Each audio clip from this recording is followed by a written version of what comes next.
Broken wrists don't heal the same way twice. Nadia Reyes learned that the hard way, not in an operating room, not from a surgical accident, but from a cartel enforcer who grabbed her arm in a parking garage on a Tuesday night and discovered far too late that the quiet trauma nurse in the compression socks had spent 8 years training Krav Maga under a former Mossad operative. She never told anyone at St. Augustine's, not the attending physicians who complimented her calm under pressure, not the charge nurse who called her unflappable, not the security guard named Pete who waved her through every morning at 6:47 a.m. She kept her hands hidden in plain sight, wrapped in nitrile gloves, moving through the trauma bay with the quiet efficiency of someone who understood exactly how much damage the human body could sustain before it stopped cooperating. The velour lounge wasn't her kind of place. She'd been dragged there by her friend Presta, who had just finalized her divorce and needed tequila and an audience. The bar occupied the top floor of the Carver Grand Hotel, all black marble and soft amber lighting, the kind of place where the cocktails cost $40 and the clientele had criminal defense attorneys on speed dial. Nadia sat at the end of the bar in her off-duty clothes. Dark jeans, a grey Henley, hair pulled back in a knot, looking exactly like what she was. Someone who had just come off a 12-hour shift and wanted to drink exactly 1 glass of something cold before going home to sleep for 11 hours. Presta was on her 3rd margarita and fully absorbed in a conversation with a man in a linen blazer. Nadia turned back to the bar, pressing her glass against her lower lip and watching the room the way she always watched rooms. Old habit. Her instructor had called it situational awareness. Her mother had called it paranoia. Nadia called it Tuesday. The doors at the far end of the lounge opened at 9:40 precisely. She noticed it because the music didn't stop exactly. But it seemed to thin out, like the sound was suddenly competing with something heavier in the air. The man who walked in wore a charcoal 3-piece suit, no tie, the collar of his shirt open with the casual arrogance of someone who had stopped caring what the dress code said, because the dress code no longer applied to him. He was lean in the way that suggested not gym membership but physical consequence, the kind of build that came from years of survival rather than vanity. Dark hair, sharp face, a scar that ran along the left side of his jaw like a signature. Elio Vargas. Nadia knew the name the way every person in this city knew it. From whispered context, from newspaper articles that never quite managed to say anything concrete, from the particular way Pete at the security desk went very still whenever the black SUVs rolled past the hospital loading dock. Elio Vargas ran the Vargas organization out of the West Haverford district. He controlled 3 of the city's largest construction contracts, 4 judges' personal anxieties, and enough waterfront real estate to build a small country. He was 29 years old and he had never been charged with anything. His second-in-command, a broad-shouldered man named Cutter, walked 2 steps behind him and scanned the room with the mechanical patience of someone paid to assess threats. Nadia returned to her drink. She had no interest in cartel politics. She had 12 stitches to think about, the ones she'd placed in the side of a 16-year-old's head at 4 a.m., and the boy's mother's face when Nadia had walked out to the waiting room, and the fact that she needed to restock her personal kit before next shift. That was her world. These were not her people. Cutter materialized beside her before she registered him moving. "You're in Mr. Vargas's seat." He said it the way people say things when they expect them to simply be obeyed. Nadia looked down the bar. There were 11 empty stools. She looked back at Cutter. "There are 11 other seats," she said pleasantly. Cutter's expression did not change. He reached out, not grabbing, just placing his hand on the back of her stool, with the clear implication that the next action would be less polite. Nadia felt something quiet and specific happen in the base of her spine. Not fear. Recognition. "I would move that hand," she said, her voice the same tone she used when she told a combative patient that she was going to need them to cooperate. Elio Vargas had apparently been close enough to hear. He stepped up to the bar, looked at Nadia with the particular expression of a man encountering something unexpected, and raised one finger at Cutter. The hand withdrew. My apologies, Elio said. The apology had the tone of something performed rather than felt. He's protective. Bad habit. He gestured to the seat beside her with what was meant to be charm. I'll sit here instead, unless that's also spoken for. The seat isn't. The conversation is. A beat of silence. Cutter looked as though he'd swallowed something uncomfortable. Elio looked at her the way people look at a document they expected to be simple and have suddenly discovered is not. He sat down anyway. She gave him 45 seconds and then signaled the bartender for her check. She wasn't leaving because she was afraid. She was leaving because Presta had found her own ride home, Nadia had finished her drink, and she had better things to do than sit next to a man who used his criminal reputation the way other men used cologne. You didn't recognize me, he said it to her profile. I recognized you. Another pause. Most people move faster. I'm not most people, Mr. Vargas. He studied her then with something that sharpened behind his eyes, something that was not the usual look, not the assessment of a man measuring a woman's appearance or threat level, but something stretchier, more specific, as if he were revising a calculation he'd thought was finished. You're not afraid of me. Nadia signed the check the bartender set in front of her. Fear is a physiological response. It's not very useful when you're trying to think clearly. She picked up her bag. Good night. She was 4 steps from the bar when she heard it. Not heard it, felt it, the specific shift in energy that preceded violence the way barometric pressure preceded a storm. She turned. One of Elio's men, a heavy-set figure near the lounge entrance who had not been there 10 seconds ago, had grabbed Presta by the arm. Not Cutter's doing. This was different, sloppier, personal. The man was drunk. His grip on Presta's wrist was the kind that left marks, and Presta's face had gone the specific pale that Nadia associated with genuine terror rather than social discomfort. The calculation was very simple and took almost no time. Nadia moved. She didn't run. Running announced itself. She crossed the room in 12 steps with the unhurried, direct momentum of someone who knew exactly where she was going and had already decided what she was going to do when she got there. The man registered her too late, half-turning, still holding Presta's arm, his free hand coming up in a reflexive push. Nadia caught the push, redirected it using his own force, and applied precise inward pressure to the specific cluster of nerves just below his elbow. His grip on Presta's wrist released instantly and involuntarily. Before he could process what had happened, Nadia stepped into his space, placed one hand at his collar and one at his opposing hip, and used his own unbalanced forward weight to guide him firmly into the wall beside the entrance. She held him there for exactly 2 seconds, enough to establish that the situation was resolved, then stepped back. The man stared at her. He was very large. She was 5'6" in flat shoes. Go sit down, Nadia said quietly. Drink some water. She turned back to Presta, checking her wrist, asking if she was all right, already mentally cataloguing the redness on the skin that would bruise by morning. She registered Presta's eyes flicking over her shoulder and turned. Elio Vargas stood 6 feet away. He had not moved to intervene. He had watched, and his face, for the first time since she'd seen him enter the room, looked entirely different than it had before, stripped of the performance, the polished social armor, replaced by something raw and specific that she didn't want to examine too closely. Who taught you that? He asked. My father, Nadia said.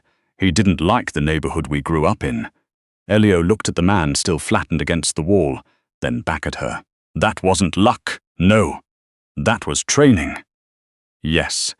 He was quiet for a moment, then something that might have been the ghost of a real expression moved across his face. Have a drink with me. I'm going home. I'll pay your friend's tab, both your tabs. And I'll have someone drive her home safely. He said it without looking at Presta, still watching Nadia. 5 minutes. Nadia looked at him. She looked at Presta, who was frankly staring at Elio Vargas the way people stared at car accidents. She thought about the 11-hour sleep she'd been looking forward to, and thought about the 12-year-old in the trauma bay last month, who had died from a knife wound that had entered at the precise point where a millimeter in either direction would have changed the outcome. And she thought about how little sleep had to do with any of the choices that actually mattered. 10 minutes, she said. And somewhere that doesn't belong to you. He blinked. It was the most honest reaction she'd seen from him. There's a diner on Clement Street. Open all night. I know it. She turned to Presta. Text me when you're inside. The diner was called Ruthie's, and it smelled like coffee that had been burning since 1987 and pie that had been perfect since the same year. Nadia ordered black coffee and a slice of the peach, because she'd learned long ago never to pass up good pie. Elio ordered coffee, looked at the menu the way men who ate in private rooms looked at menus, and then ordered the same thing she was having without explanation. She found that more interesting than she expected to. Your man tonight, she said, wrapping her hands around her mug. He's been drinking since at least 4 in the afternoon. There's a vascular pattern in the face that doesn't lie. Elio looked at her. You got that from across the room. I work trauma. You learn to read the things that people are trying to hide. She took a sip of coffee. That's your problem, not mine. But if you're in the business of having reliable people around you, you might want to address it. A silence. Elio turned his mug in a slow circle. You said your father taught you, when you were growing up. And after? What happened after? Nadia set down her mug. My father was a medic in the army. After he came home, he ran a community self-defense program out of the rec center on Greer Street, mostly for women in the neighborhood. He partnered with an instructor named Dov Ilan, who'd spent 15 years doing things the Israeli government still hasn't officially acknowledged. She paused. I was 10 when I started training with Dov. I was 22 when my father's program lost its funding. Someone made sure the rec center's lease didn't get renewed. Elio went still in a way that was not casual. Who? She looked at him directly. A man named Renner. He ran a protection racket on that side of the city. My father refused to pay. 3 months later, the rec center was gone. 6 months later, my father's car didn't start one morning, and the mechanic found the brake line. She watched him absorb this with the kind of deliberate quiet that had replaced whatever she'd expected. Dismissal, performance, deflection. He was listening in the way that people listened when they already understood the grammar of the story being told. He's survived, she said. Barely. He's in assisted living now. He doesn't drive anymore. She lifted her coffee. Renner died 2 years later. Nothing I did, just the natural consequences of the way he ran his business. She looked at Elio over the rim of the mug. I tell you this so you understand something about me. What's that? I don't operate on fear. And I don't forget. Elio looked at her for a long moment. Then he said, Renner worked for my predecessor. She had not known that. She took a slow breath and did not look away from him. I shut down the protection rackets on the Greer side when I took over, Elio continued. It wasn't efficiency. It was. He stopped, looked at his coffee. There were things the previous administration did that I had no interest in continuing. That's a very careful sentence, Nadia said. It's an accurate one. She studied him. The scar along his jaw. The hands that were very still on the table. The kind of stillness that was deliberate rather than natural. She was good at reading bodies. It was her job, her training, her inherited instinct. And what she read from him was not what she'd expected when she walked into Ruthie's. Why does it matter to you? She asked. Why bring me here? You have no shortage of interesting evenings. Elio looked at her. Because in 32 years nobody has ever moved into that situation the way you did. No hesitation, no performance, just. He searched for the word. Resolution. She's my friend. I have 100 people on my payroll who would have stood there and waited for someone else to handle it. His voice was flat, not resentful, just precise, including the men who are supposed to handle it. He looked down at his hands. I was curious what you wanted. I told you, I wanted to go home. Before that. Nadia was quiet for a moment. Outside, a night bus went past, its headlights sweeping across the window. I want to sleep for 11 hours. I want the funding cut to the pediatric trauma ward reversed. I want the intake process at St. Augustine's to stop requiring 2 forms of photo ID from patients who show up in crisis because half of them leave before they're seen. She picked up her fork. Those are my wants, Mr. Vargas. None of them are things you can give me. He was quiet for a moment. Then, with something that might have been, in different circumstances, a first edge of honest admiration, he said, "The ID requirement. At St. Augustine's. You know about it. I know the board chair, Gerald Whitmore." He said the name with the particular flatness of long and complicated familiarity. "He and I have a business arrangement." He paused. "It doesn't extend to hospital policy, but his vote does." She looked at him. "One call," Elio said, "in the morning. In exchange for what? Nothing." He met her eyes. Some things aren't transactions. She found that the hardest thing he'd said to navigate, because it felt, against all rational assessment, like it might be true. She ate a piece of pie. He ate his. The diner hummed around them. "My shift starts at 6, Nadia said finally. "I need to leave in 20 minutes. He nodded, no protest. He signaled the server for the check in a way that managed to be neither commanding nor apologetic, just a simple human action, and Nadia had to resist the professional urge to note that this, too, was data. She stood, pulling on her jacket. He stood as well. At the door, in the particular quiet of 2 a.m. and empty sidewalks, she paused. "The man tonight," she said. "The one drinking. He's off rotation, starting tomorrow. That's not what I was going to say." She looked at him. "Get him into a program. A real one. He has a tell in his left hand. A tremor he's suppressing. That's not just dependence, that's withdrawal management going wrong. He needs medical oversight." Elio stared at her.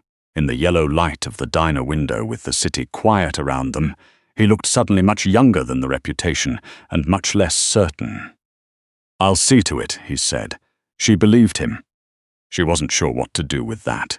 She had walked 3 blocks toward the transit stop when she heard steps behind her. Not threatening, she registered the weight and rhythm automatically, unhurried, and turned to find Elio beside her, hands in his pockets. "You said 20 minutes, she said. "You're walking alone at 2 in the morning.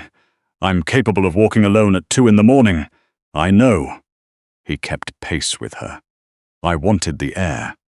She looked at him sideways, kept walking. "You live on the west side."